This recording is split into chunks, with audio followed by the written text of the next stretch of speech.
ক্বালা হাযা মিন ফাদলি রাব্বি। এমন একজন ব্যক্তি যার কাছে তাসাউফের জ্ঞান আছে, যে মানুষের কাছে তাসাউফের জ্ঞান আছে, আল্লাহ রাব্বুল আলামিন যাকে তার বন্ধু হিসেবে গ্রহণ করেছেন, এই ওলি মানুষ ছিল জামানার পয়গম্বর সুলাইমান নবীর রাষ্ট্রের একজন গুরুত্বপূর্ণ ব্যক্তি। শুধু তাই নয়, মন্ত্রী পরিষদের একজন মানুষ ছিল। উনি বলল, জামানার পয়গম্বর, আপনি এই সিংহাসনটা আমি আপনার কাছে আপনার চোখের পলক ফেলার সাথে সাথে আনতে পারি। এই কথা বলার সাথে সাথে সুলাইমান আলাইহিস সালাম দেখলো সিংহাসনটা তার সামনে হাজির হয়ে গেছে। ফালাম্মা রাআহু মুস্তাকিরান ইনদাহু ক্বালা হাযা মিন ফাদলি রাব্বি। সুলাইমান বলল, এই যে সিংহাসনটা আমার সামনে হাজির করা হয়েছে, এটা হলো আল্লাহ রাব্বুল আলামিনের পক্ষ থেকে আমার জন্য একটা বড় নিয়ামত, এবং এই নিয়ামতের শুকরিয়া আমাকে করতে হবে। তার কারণ শুকরিয়া যারা আদায় করে, আল্লাহ রাব্বুল আলামিন তাদের জন্য নিয়ামত বৃদ্ধি করে দেয়। জোরে বলে সুবহানাল্লাহ। আমার ভাইরা, আমার বন্ধুগণ, সিংহাসন এসে গেছে। সুলাইমান পয়গম্বর জিনদেরকে বলল, শোনো, এই যে সিংহাসনটা তোমরা যেমনটি দেখছো, এখান থেকে একটু ডিজাইনটা হালকা চেঞ্জ করে দেবা, এমন ভাবে চেঞ্জ করবা যাতে করে এই সিংহাসনটা সামান্যতম যেন কোনো ক্ষতিগ্রস্ত না হয়, বরং এখন যে পর্যায়ে আছে সিংহাসনটা একটু মানে চেঞ্জ করার পর যেন আগের থেকে রূপটা সুন্দর দেখায়। জিনরা কাজ শুরু করে দিয়েছে। আমার বন্ধুগণ, ওদিকে ওই যে রানী বিলকিস তার 300 অনুসার এবং মন্ত্রী পরিষদ নিয়ে সুলাইমানের দরবারে আসছে। আস্তে আস্তে ওই যে স্বর্ণের রাস্তার মুখোমুখি যে আসছে, কি ব্যাপার, এত সময় তো আসছিলাম এক রাস্তায়, এখন রাস্তা চেঞ্জ হয়ে গেল কিভাবে?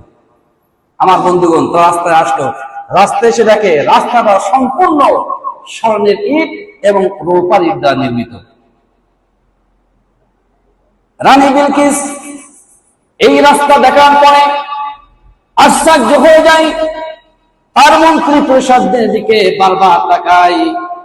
মন্ত্রী পরিষদের একজন বলল, মহারানী, আমরা যে 300 স্বর্ণের ইট এবং 300 রূপার ইট নিয়ে আসলাম, এই ইটগুলো আমরা কেমন করে ওই নবী সুলাইমানের দরবারে নিয়ে যাব, কেমন করে বের করব?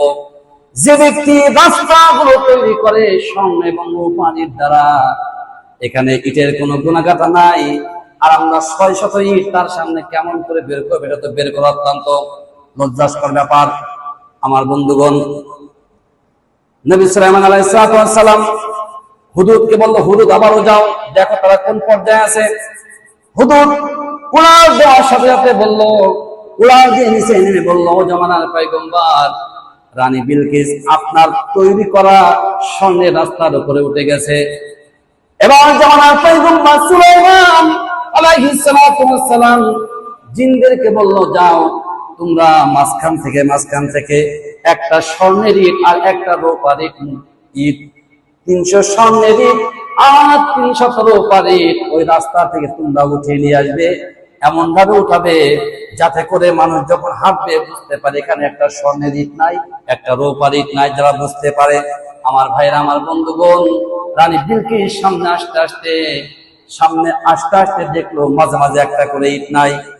রানী বিলকিস বলে, কি ব্যাপার, মাঝে মাঝে একটা করে কেন ইট নাই?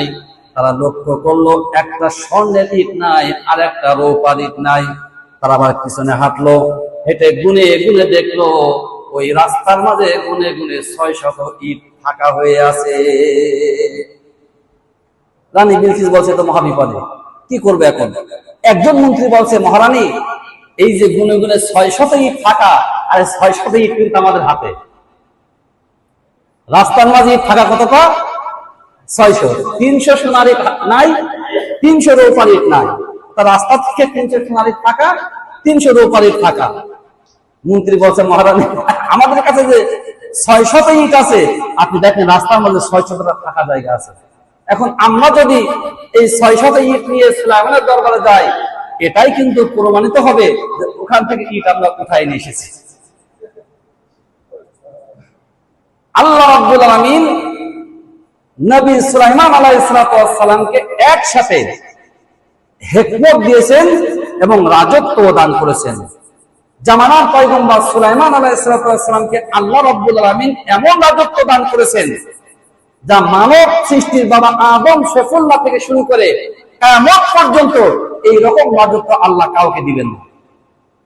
এখন যারা পরাশক্তি ইউরোপ আমেরিকা ওদের বলেন তো দেখি যে 10 কিলোমিটার একটা সামনে রাস্তা তৈরি করতে পারবে? কখনো পারবে না। আল্লাহ রাব্বুল আলামিন জামানার পয়গম্বর সুলাইমানকে সেই রাজত্ব দিয়েছিলেন যে রাজত্ব আল্লাহ তাআলা কাউকে দেয়নি, আগামীতেও দেবে না ইনশাআল্লাহ। প্রিয় ভাইরা, সুলাইমান আলাইহিস সালাম বসা আছেন। সুলাইমান বলল, শোনো, রানী বিলকিসের সিংহাসনটা আমার সিংহাসনের পাশে রাখো। এখন সুলাইমান আলাইহিস সালামের যে মন্ত্রী এবং সৈন্যবাহিনী আছে, এরা কিন্তু আমি গত জুমায় বলেছিলাম, আজও বলছি, এদের ভেতরে কিন্তু শক্তিশালী অনেক জিন এবং দানব আছে। এই জিনদের মধ্যে থেকে একদল চিন্তা করলো, রানী বিলকিস সুলাইমানের দরবারে এসে যদি কালিমা গ্রহণ করে, আর কালিমা গ্রহণ করার পর যদি রানী বিলকিস বিবাহের প্রস্তাব দেয়, আর নবী সুলাইমান যদি বিবাহ করে ফেলে, তাহলে আমরা যারা জিন, আমরা মাঝে মাঝে অনেক অবাধ্য হই, অনেক অকাম কুকাম করি, এইগুলো সুলাইমান দেওয়ার সময় বুঝতে পারে না। কিন্তু রানী বিলকিস তো অর্ধ মানব অর্ধ জিন, সেটা আমাদের অকাম কুকাম বুঝতে পারবে। সুতরাং যেভাবেই হোক না কেন, সুলাইমান নবী এবং রানী বিলকিসের বিবাহ যাতে না হয়, এরকম একটা কিছু ঘটাতে হবে। জিনদের মধ্যে থেকে একজন বুদ্ধি করে বলল, যেমন পয়গম্বর সুলাইমান, আপনি রানী বিলকিসের জন্য কখনো বিবাহ করেন না। সুলাইমান আলাইহিস সালাম বলতে, কেন আমি বিবাহ করবো কথা বলেছি নাকি? এগুলো তো মাথায় আসেনি, চিন্তায় আসেনি। এখন সুলাইমান নবী বলছে, আচ্ছা বলো তো দেখি তোমরা এই কথাটা কেন বললে? বলছে, এই জন্য বললাম, যেহেতু রানী বিলকিস তো জিন, আর রানী বিলকিসের গায়ে এবং পায়ে কিন্তু লম্বা লম্বা খাড়া খাড়া পশম, আপনার গায়ে কিন্তু ফুটে যেতে পারে। সুলাইমান আলাইহিস সালাম চিন্তা করলেন যে লম্বা লম্বা পশম গায়ে ফুটবে, এবার কেমন কথা। উনি চিন্তা করলেন যে আসলে রানী বিলকিসের পায়ে লম্বা লম্বা পশম আছে কিনা একটু যাচাই করা দরকার। আমার বন্ধুগণ, সেও তো একটা দেশের রানী। এখন একজন রানী কারো দরবারে আসবে, আর সেই রাজা যদি ভরপুর মানুষের মধ্যে যদি বলে যে আপনার মানে হাঁটুটা একটু উঁচু করেন দেখে আপনার পায়ে লম্বা পশম আছে কিনা, এরকম বলা একজন নবীর পক্ষে যেমন অশোভনীয়, একজন সম্রাটের পক্ষেও এটা খারাপ। যেটা বলেন ঠিক কিনা? জামানার পয়গম্বর সুলাইমান চিন্তা করলেন যে রানী বিলকিসের পায়ে আসলে আদৌ পশম আছে কিনা একটু যাচাই করা দরকার। যাচাই করবে কিভাবে? আবার শক্তিশালী জিনদেরকে বলল, শোনো, আমার যে খাস কামরা আছে, যে খাস মহল, যেখানে মাঝে মাঝে বিভিন্ন মিটিং ডাকি, প্রোগ্রাম ডাকি, তোমরা কাজ করো, ওই খাস মহলের যেতে যে রাস্তাটুকু আছে, এই রাস্তার সামনে তোমরা মাটি খনন করো, দ্রুত মাটি খনন করে ওখানে পানি দিয়ে ভর্তি করে দাও, এবং সীসা নিয়ে আসো। সীসা নিয়ে এসে চারিদিক দিয়ে এমন ভাবে বেঁধে দাও, বেঁধে দেওয়ার পরে ওর উপর দিয়ে মানে মোটা গিলাসের লেবেল দিয়ে ওখানে টাইলস করে দাও। অর্থাৎ ওপর থেকে বোঝা যাবে পানি কেউ ভয়তে যাবে না। দেখবেন রিসেন্টলি আমরা ইউটিউব এবং বিভিন্ন মিডিয়ায় দেখি যে চীন এবং অন্যান্য বিভিন্ন রাষ্ট্র তারা এমন ক্যালিগ্রাফি তৈরি করে যেখানে সাধারণ মানুষ ভয়তে যায় না, ঠিক কিনা? মেঝের উপরে, টাইলসের উপরে এমন কিছু এঁকে তৈরি মনে হয় যেখানে বিরাট গর্ত, বিরাট সমুদ্র, ভয়তে যায় না। আমার বন্ধুগণ, আমার বাইরে সবই সম্ভব, সবই সম্ভব। তার কারণ সবকিছু আল্লাহ রাব্বুল আলামিন, এই সব কিছুর হিকমত আল্লাহ তাআলা আগে থেকে মানুষের মাথায় দিয়ে দিয়েছেন।